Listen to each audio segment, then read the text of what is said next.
Good morning, folks. Very warm welcome. My name is Paul. I'm the founder and CEO of Trickle.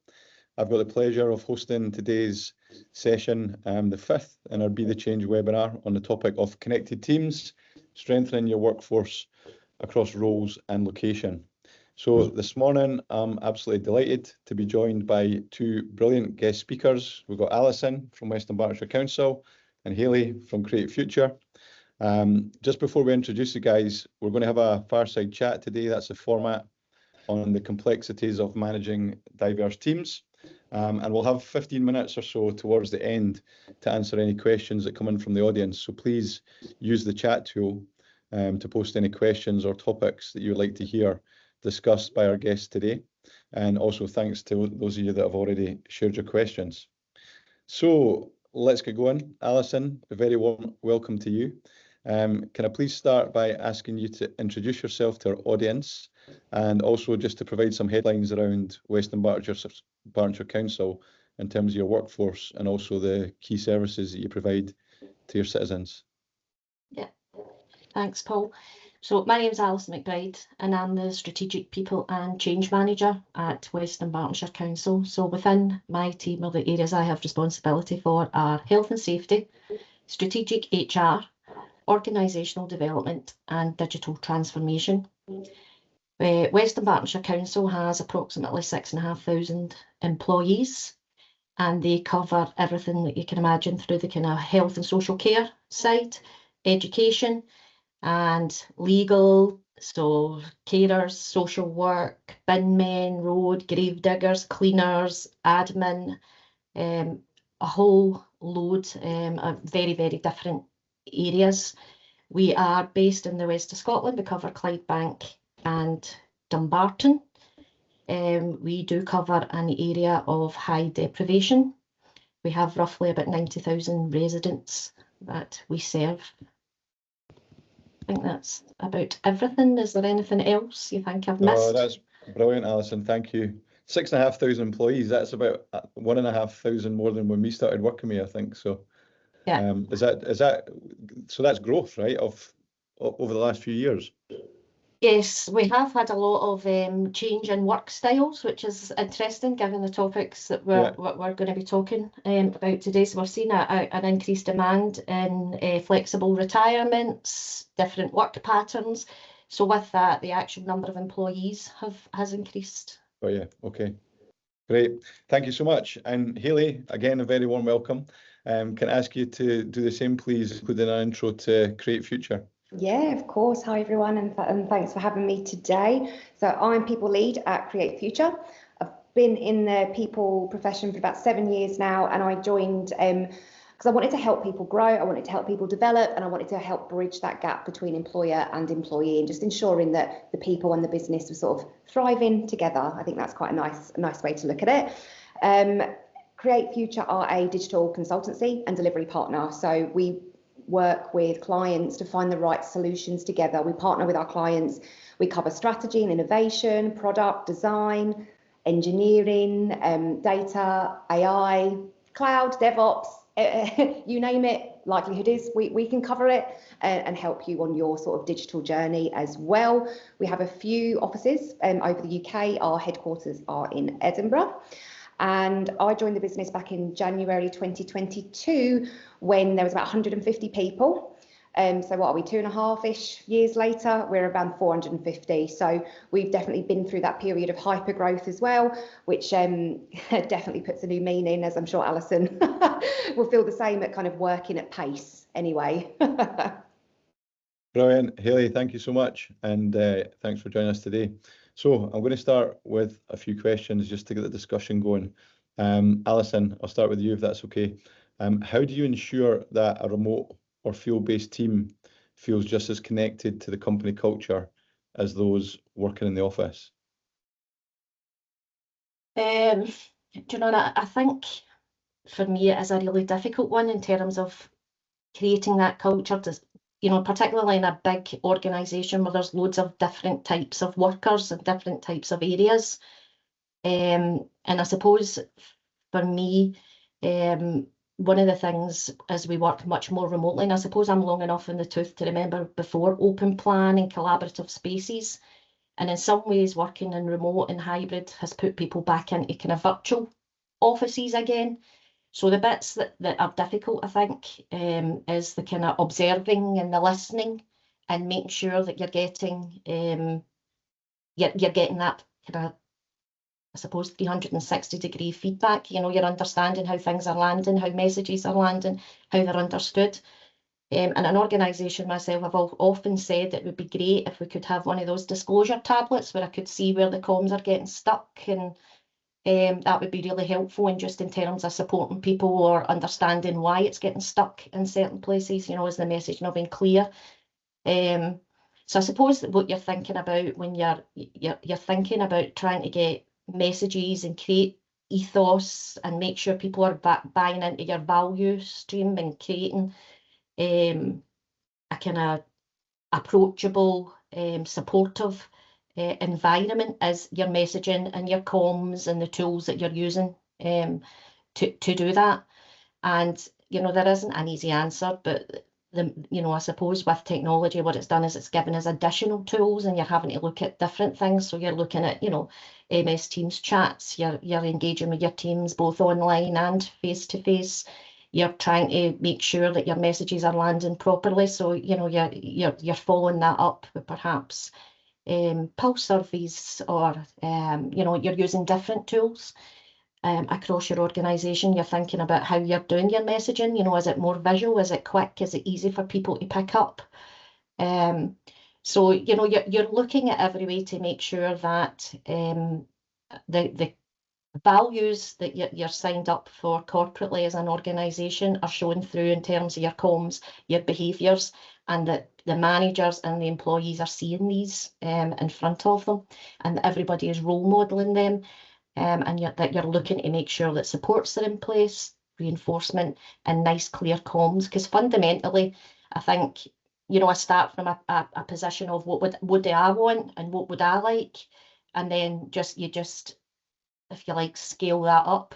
People want to know that people know who they are, they know what your role is, they know what you contribute, and they're getting that feedback and progress, praise, etc. And if you just start to scale that up as you go for your individual team to the kind of wider teams, and then right up corporately across your organisation. And that's what I try to do. And I use every tool that I can to make sure that I'm reinforcing a lot of that. So case studies, good news stories, newsletters, everything that we can, through from recruitment right through to maintaining the workforce comms. Yeah, brilliant. Thanks so much, Alison, for going into that in such depth. Hayley, can I ask you the same question? I guess, have you got your workforce? Are they home-based, office-based? What's the makeup? We have a real mixture. We are remote first, but we obviously have our office hubs locations. So we do have to think about people that are within the office, people that are remote. And I think to build upon Alison's point there as well, like you need to work on that strong values-led culture. And don't be afraid for that to constantly evolve as the business started to create future. Obviously, we've been through a huge amount of scale, but I'm quite confident in saying that our values have remained at the absolute core of everything we do, regardless of the size of the business. And you really need to ensure that that culture is shared and exhibited by everyone, regardless of how senior they are in the business and regardless of where they're based as well. To help with our culture a little bit at CreateFuture, we've created communities that anybody can join if they've got an interest in that. And that's in areas such as DEIB, wellbeing, neurodiversity.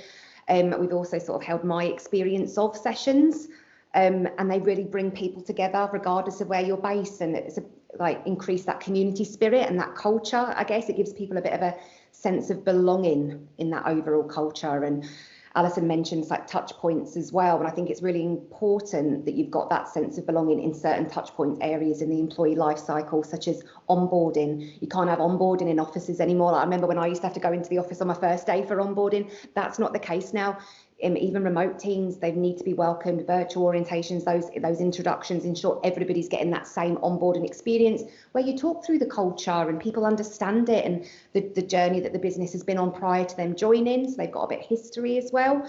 And I think as well that connection piece is huge, isn't it? The team building exercises that can be done remotely as well, rather than in person, to just strengthen those relationships across the board. Yeah, brilliant. Thank you. Can I just touch on communities a little bit? So that's a really interesting concept, and it's one we see a lot in organisations, both kind of public and private sector. Who forms the communities? Who leads the communities? How do you, if somebody wants to create a new community within your organisation, how would that happen?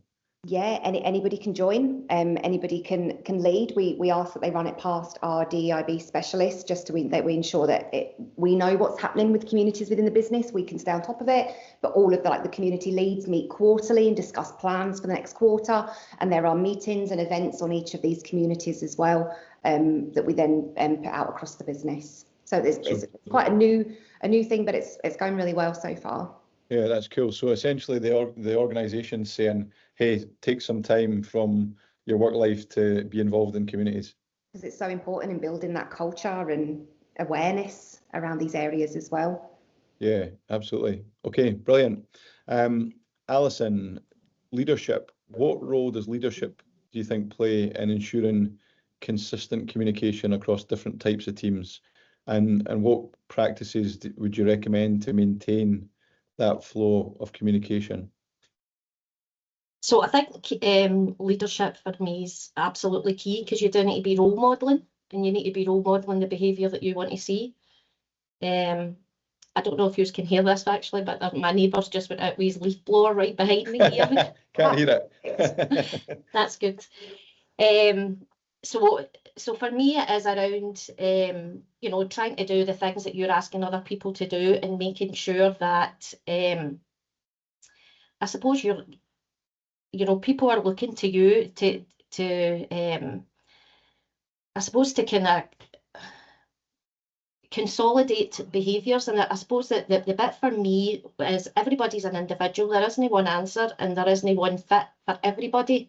So to me, it is about getting to know your teams. It's about getting to know your organisation. It's about getting to understand how things are influenced, how things move, where things are landing, giving people that outlet, if you like, to see where things haven't landed well, and then responding to that with that feedback. And I'll give an example of that would be for me. So it's quite easy. I think sometimes people think it's very easy when you're online just to send out email messages or send out links, because everybody will get to it eventually, because they're online, and in some ways they will, whether they read it, whether they'll take it in. But for an organisation like a council, you have got more than half your employees not office-based. So how do you get your information to them? How do you get to hear their voices? And actually one of the tools we do use is Trickle for that. So we can use mood senses, we can put out a corporate communication, and then instantly we are hearing how people are feeling about that.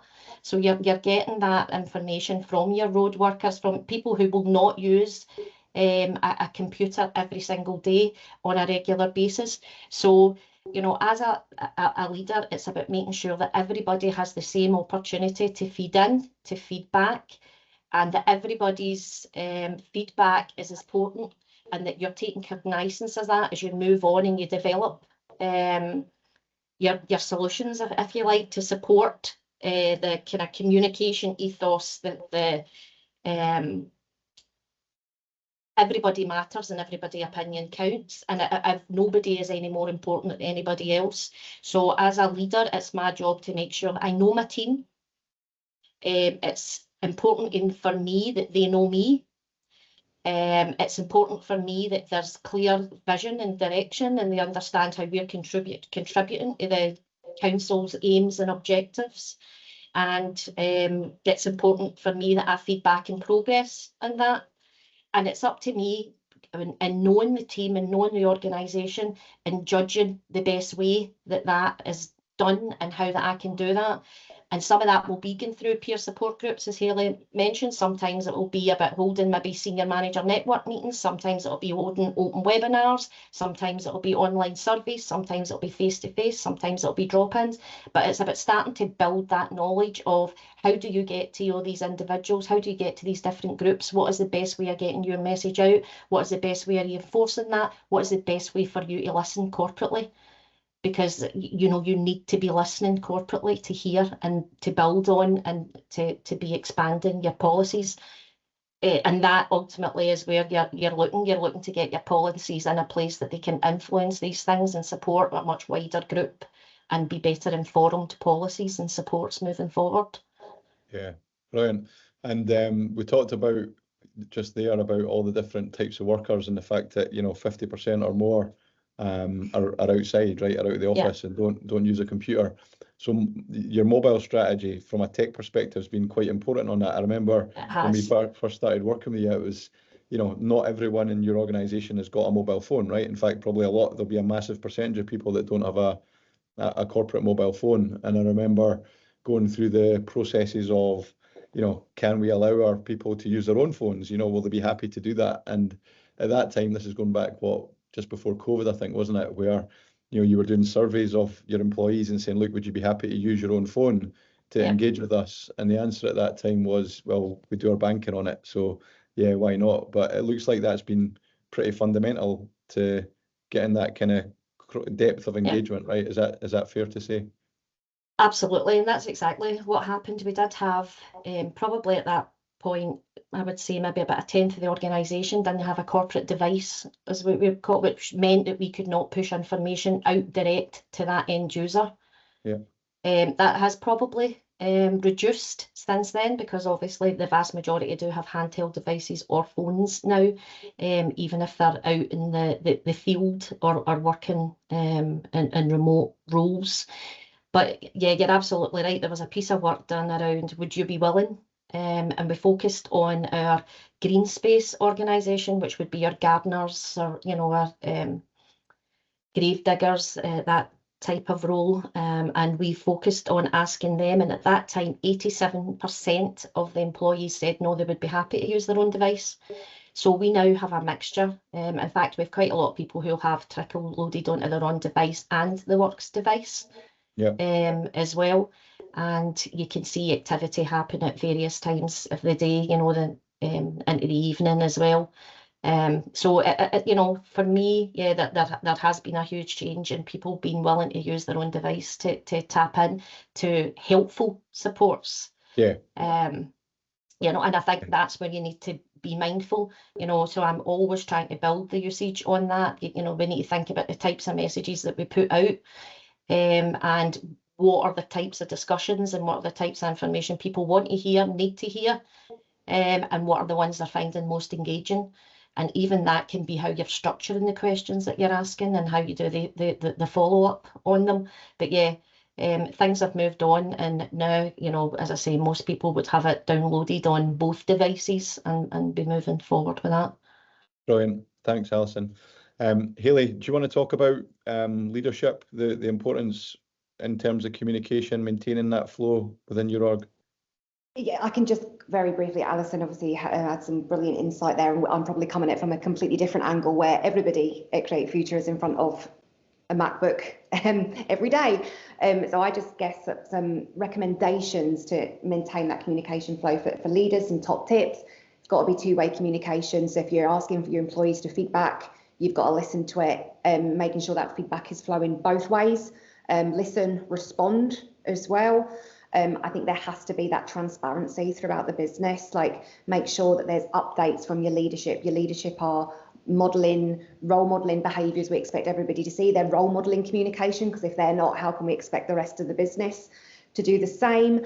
And I think just be visible, be accessible, don't hide away. I think I always love it when I've visited another office or in previous roles, when I've seen the leadership team out and about on either the office floor, talking to people, or just doing like Slack, for example, is the system that we use, a bit of an ask me anything our CEO does every now and again after a company update, a company all hands, and that gets some really great conversations starting, because they are not shying away from challenge. That's one of our values, spoiler alert for later, but they're happy to have those and answer those questions, difficult questions as well. So yeah, there would be my sort of top tips there.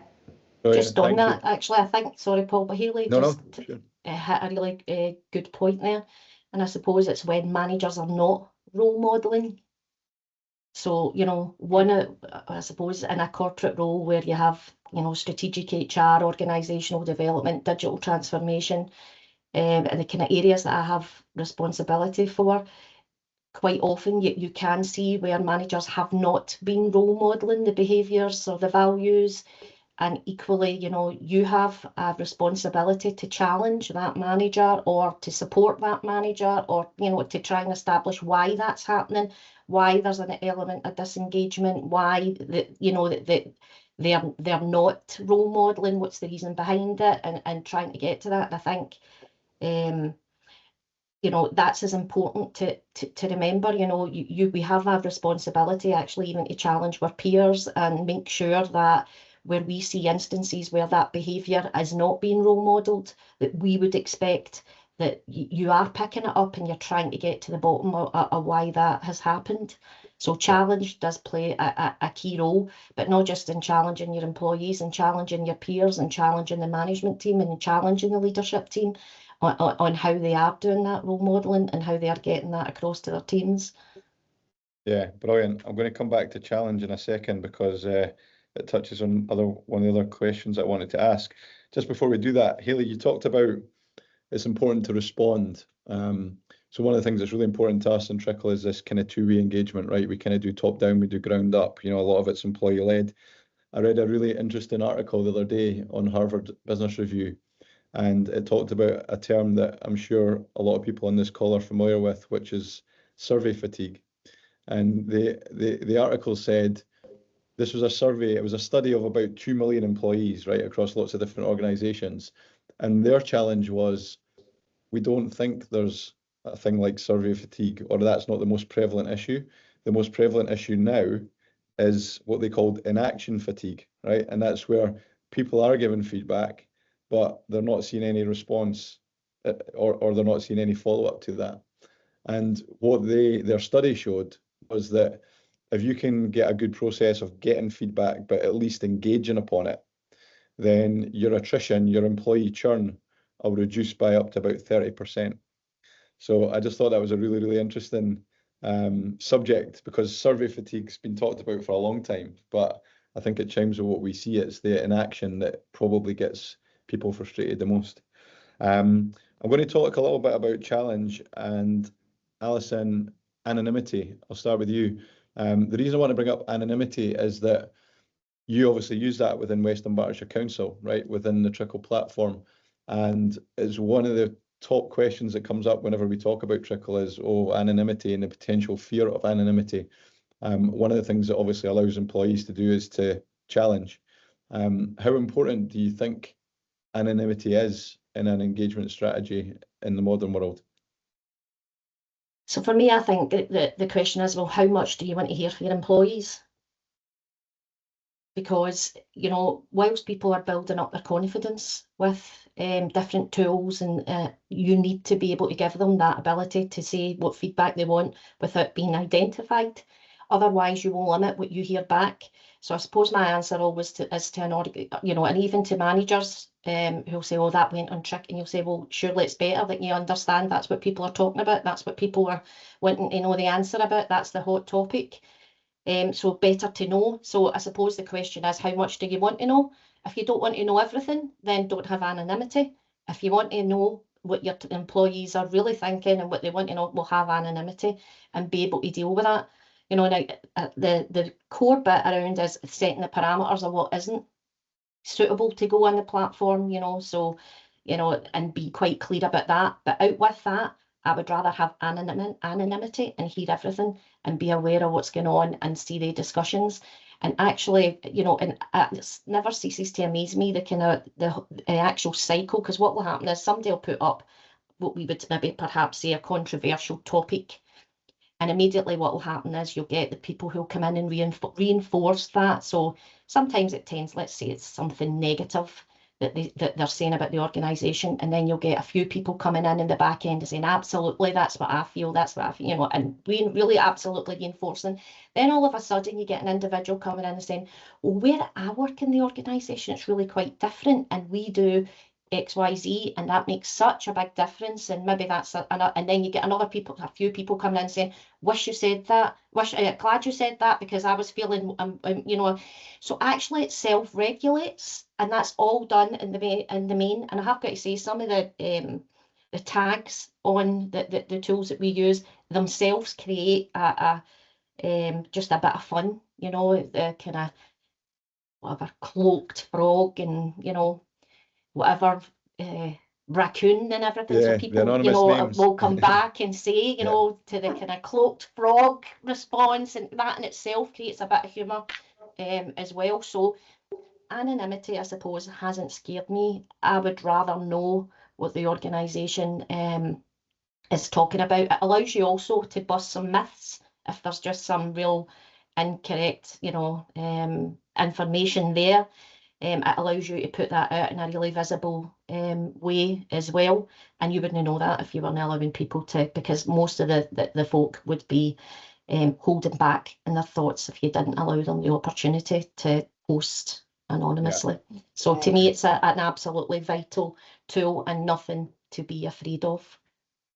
Appreciate it. Thank you. Honesty, haven't you, with an anonymous forum, and you want the honesty, and you can reply to the honesty. We just say, please be honest, tell us how you're really feeling. It's so important.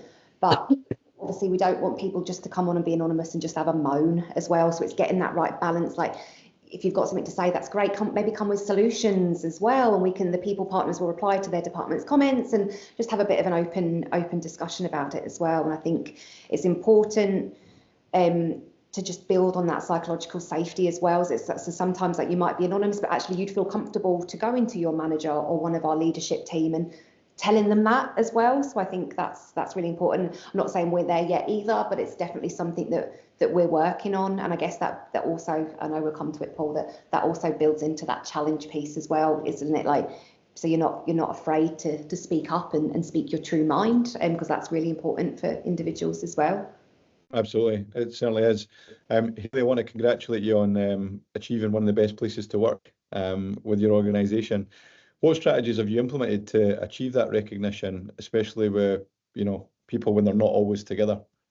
Yeah, I think there's a bit of an overview. I think there's probably a few things, like I mentioned, that structure, that encourage that transparency, encourage that honesty. When we get our best engagement results is when maybe the business has had to make a difficult decision, and the CEO has come on and he's been very honest about that business decision, the why behind that decision. And he gets such great feedback for when it's not necessarily scripted. It's just, this is the raw emotion of a CEO, of a leader, explaining why we've had to make this change or this decision. So that honesty always goes really well. And I think that also feeds into the culture piece. The two-way communication, listening to our people with our engagement strategy and our surveys. So obviously we made a commitment to our people at the start of this year when we relaunched our engagement strategy. This is what you can expect to receive from us, to hear from us as a people team at these times in the year. This is our commitment to engagement that we're making to you, and we would like your engagement in responding. So that is something like Great Place to Work once a year, August, or do an internal engagement survey once a year. Every month we have a one-question EMPS, the question, would you recommend CreateFuture as a place to work? And then we have light touch pulse surveys. That's in the moment, kind of finger on the pulse, temperature check across the whole business. Now, our people partners respond to all these comments to show that engagement as well. And then in every quarter on our company all hands, we do a you said we did. So here is your feedback. Here is what we have now done and actioned off the back of that feedback. So our employees know that they're not just wasting their time in filling out these surveys. We are actually analysing that data and making business change off the back of it. So I think that's really important. I think work-life balance, flexibility is a huge thing as well. And I think areas such as the investment in our people. So I mentioned a people partner model. You have a dedicated people partner for your department, someone that you can go to, you build trust, you build rapport with outside of your direct line manager that can support you, your well-being. progression, anything like that, you've got somebody that you can soundboard with. Yeah. We have like L&D time, L&D budgets, personal budgets for people to use as well, so they're investing in their own development. I think systems, Alison alluded to earlier, you know, tools, systems that work well in offices but also work well remotely, as well. Benefits, obviously the overall EVP for everything, and also if we do any social events, they're not just for in office. Every event we do, we ensure that actually our remote employees can join in as well. And I think, I keep feeling like I keep saying challenge in this chat today, but we hold each other accountable because there is trust within the foundations of this business is trust. So we have that psychological safety, which I think really helps as well. And we have something called learning from failures here at CreateFuture, which scared me when I first joined, but I totally get them now. So if something has happened, because life's not perfect, people aren't perfect, we're all human, we all make mistakes. And when a mistake does happen at CreateFuture, there's no blame culture here. You did that and that's why that's happened. There is a collective, this has happened, wasn't ideal, but what could we do better next time to ensure this doesn't happen again, and put those parameters in place to ensure that we are continuously learning and evolving as a business as well. And I think that's really important. So that's probably just a very top line overview of some of the areas that we work on to get that brilliant recognition externally as well. Yeah, no, I love that. Wow, Hayley, I almost want a job there. I've got to say, when and actually it's really interesting because I'm the polar opposite. So the financial position in councils has reduced. So we're in a really difficult position where job security is not there as it had been in the past. The financial envelope is reducing dramatically. Learning budgets, what are they? Says the manager at OD. I'm like, you know, really, we are absolutely cut to that. We have seen our feedback from how would you recommend the council, how do you feel valued, go from touching, you know, 80%, and I'm getting down to just below 50 now in the organisation, and that is so tough to watch, you know, when you're in such a really difficult financial envelope with, you know, reductions happening, managers, employees, everybody having to work that bit harder, and try and maintain that buy into the aims and objectives, do that by the values, listen to the feedback when your resources are dwindling at the back, the back end, and trying. And I suppose that's where some of the feedback indicators are really useful in terms of understanding the impact some of those decisions are having, and that responsibility to feedback into elected members, to senior leadership team. Well, this is the result of some of these decisions that we've taken. And the result of that is, you know, people have a bit less job security now. They're starting to see that coming through. They're actually feeling a wee bit less valued because their managers have a bit less time to invest in them. Actually, you know, their own development we've had to reduce the kind of external side of it. So we're relying on much more coaching, mentoring, internal type programs. So it really is two different ends of the spectrum. And it's actually nice to hear that all that stuff is happening. Although it's sometimes for us, it feels like it's happening somewhere else because everything with us feels like it's on a shoestring. Yeah. And you're really having to be mega resourceful and use everything that you have to try and keep some of that real positivity, motivation, and focus on delivering those aims. Yeah. Really interesting contrast. Don't get me wrong, Alison, we have had to relook at our kind of learning and development strategy over the past 12 months as well, because it's hard. I think it's hard across the board, isn't it? And we've had to scale that back a little bit so it suits the business as well as the individual. Obviously, we didn't want to completely take it away, but we have scaled back as well. So yeah, everywhere. It's tough, isn't it? It's challenging times right across the world. What's interesting about what you're both saying there, and Hayley, going back to your piece, you talked about, you know, there's been some challenging discussion, the CEO coming out, having really honest debate with people, right? And you talk about trust, and you can't do that, right, unless you have trust.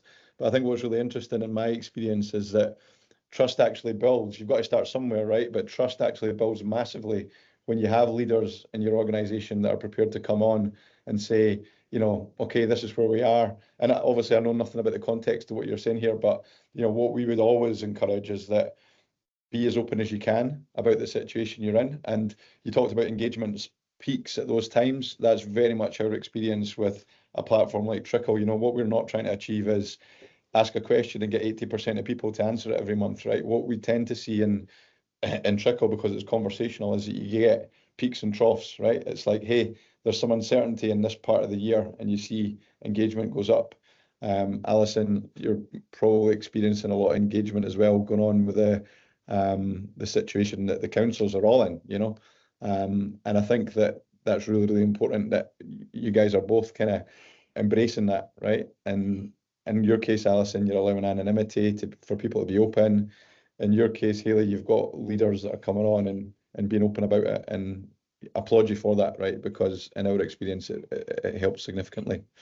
I'm going to touch a little bit on informal interactions. Alison, is there any way within the council where people can spontaneously have informal, maybe social interactions? Do you have any systems in place for that? Do you think that's important?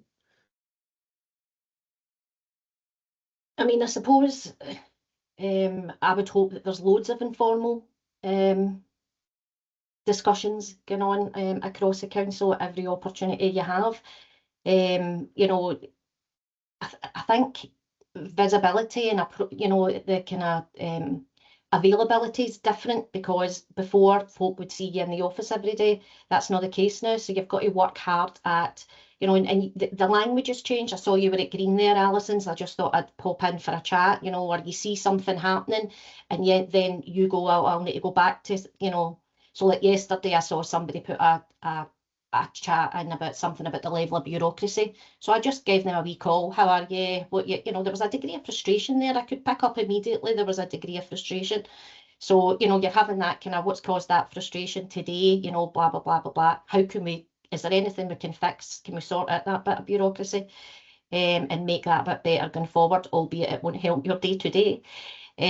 But you know, just having that chat, picking up in those kind of frustrations, catching up with people when you're in. So when I'm in the office, because I'm in much less frequently, I actively go and seek some people out to have some of those chats. How you going? What's happening? You know, how's your mum? How was your holiday? That type of thing, just to kind of maintain those kind of chats. We have a lot of Teams areas where we have a lot of information. So we have DigiChamps, we have wellbeing advocates, we have mental health first aiders. So again, just having that availability for people to put a question in, and people keeping an eye on these and responding to them as quickly as possible.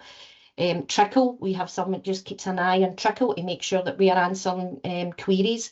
There's also a system in there if anybody has anything they want to, you know, an emergency flag, they can do that.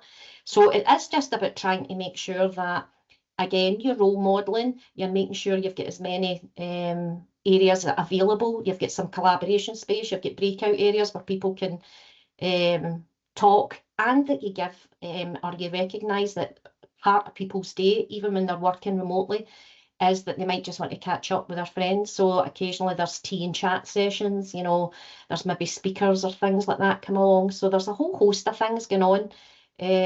Brilliant. And there is never a one size fits all, as I say, but you're hoping that you're creating loads of opportunities and making it the norm for that type of thing to happen. Yeah, brilliant. Thank you. Hayley, I want to talk a little bit about objectives and the organisation's kind of goals and values.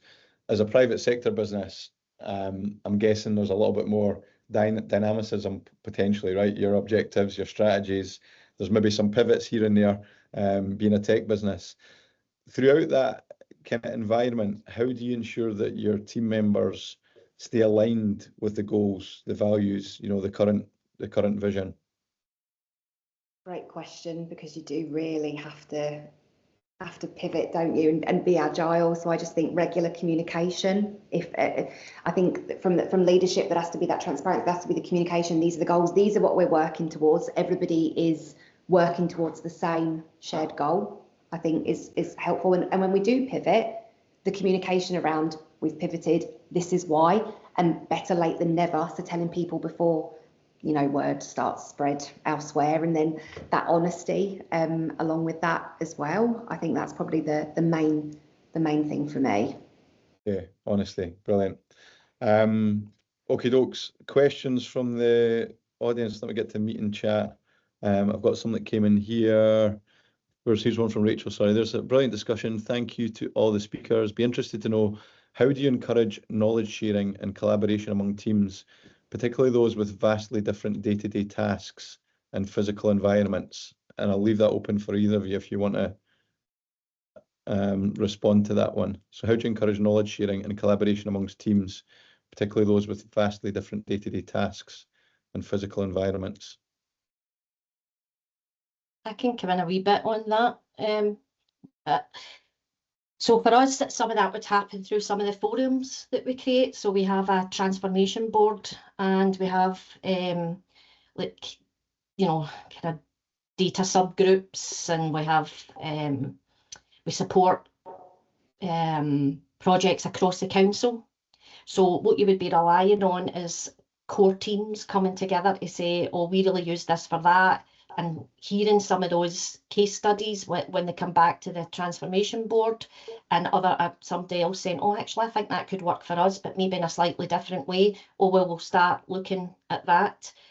So there's a whole host of, I suppose, interest groups where you're hoping that idea will, you know, kind of cross-fertilise into other areas, whether it be your well-being, your digichamps, you know, your mental health. If somebody's hearing something that's really worked in one area, it's about thinking, oh, actually, that worked really well there. Maybe I could try that, but I would maybe need to deliver it a different way, or I would maybe have to do that slightly different. Or maybe if you've got a bit of automation that's worked really well, actually then starting to recognise, well, actually, if we just put a message round the digichamp group to see, has anybody got you know, a need for X, and everybody can come in because we've developed this, and then the people come in and say, oh, actually, I'd be really interested in that. Can I try that? Can I? And then you've got that kind of cross-fertilisation. So it is about, I suppose, making sure that people have the space to be able to contribute to their groups and the time to contribute to their groups, but also that you have given them, you know, that I suppose they know that they can do that. They're not relying on somebody else coming in to do it. You know, you can take ownership of that and you can run with that, and actually that's okay.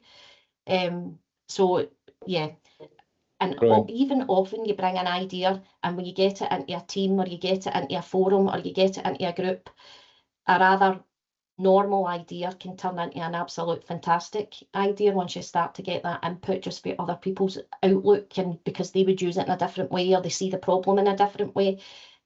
So creating the environment where people have the opportunity to present their successes, and other people have the time to hear that and think where it could be of use to them, and then making sure that they get the support and time and opportunity to implement them. Brilliant. Thank you, Alison. Hayley, we touched on that earlier because you talked about the kind of learning from failure, which I absolutely loved, and I know the value of that within a culture. So we've got another question here. I'm just going to ask you this one, if you don't mind. What steps and actions would you encourage your remote workers to take to help build a feeling of being part of a team? That's a great. Any tips there? We have daily stand-ups for our project teams, for an example. So you are getting that human interaction with the people that you work with on that project every day. Some are 15 minutes, some are 30 minutes, but you're starting your day, you're aligning on what the deadlines or the plan is for that day.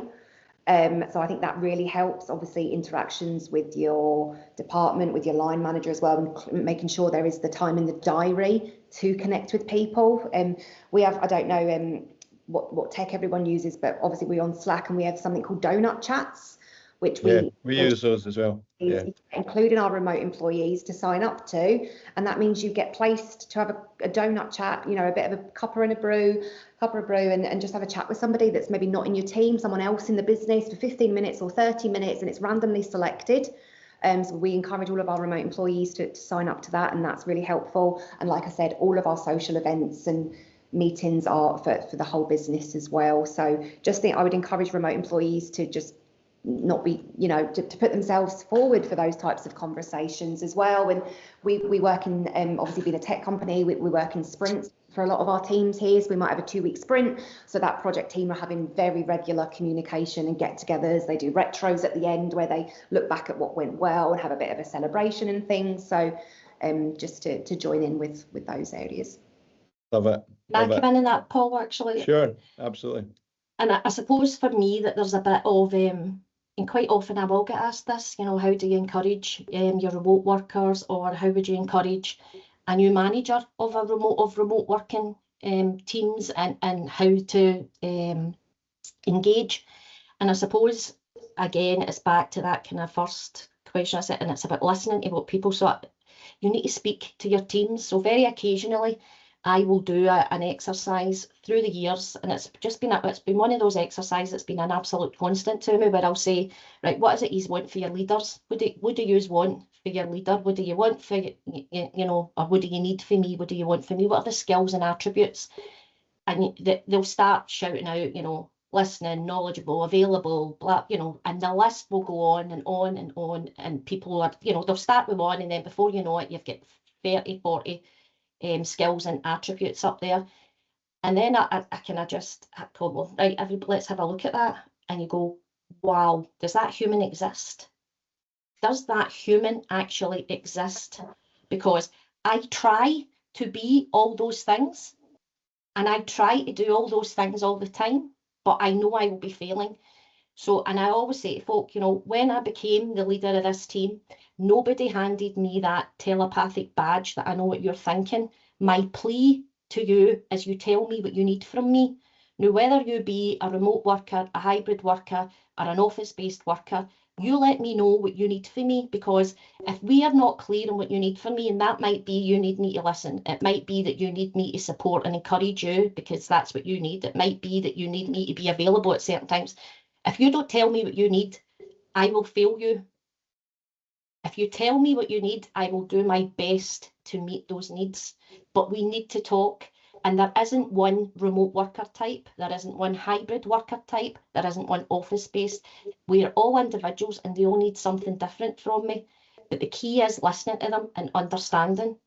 So have that chat, have that exercise, and just think about it, because that perfect person does not exist. We try to be, and everybody comes to work trying to do the best job and deliver the best thing, be the best colleague, and really do a great job, and things get in our way. And then we start to drop some of these skills and attributes. But please tell me what it is you need from me, and I will absolutely do my best. And as I say, it is much more about getting to know your teams, having that line of communication and understanding what they need from you at that time. Brilliant. What an inspiring conversation, guys. Genuinely, we've run out of time, and it's the same all the time. It's like, hey, we're going to talk for 45 minutes, and then it's like, boom, it's done. But listen, thank you so much. I've enjoyed that so much. Alison, Hayley, really appreciate you sharing your wonderful wisdom and insights. And a massive thanks to everyone in the audience for taking the time out to join us today. As always, we hope that you have some tips and insights that you can take back to help improve your workplaces starting right now. We're going to have our last webinar of the year in late November, so please keep an eye out for an announcement of our next guests on our socials, especially by following us on LinkedIn. That's the best way to keep up with Trickle. So listen, have a good day, everyone. Pleasure to see you all, and thanks again for joining us. All the best.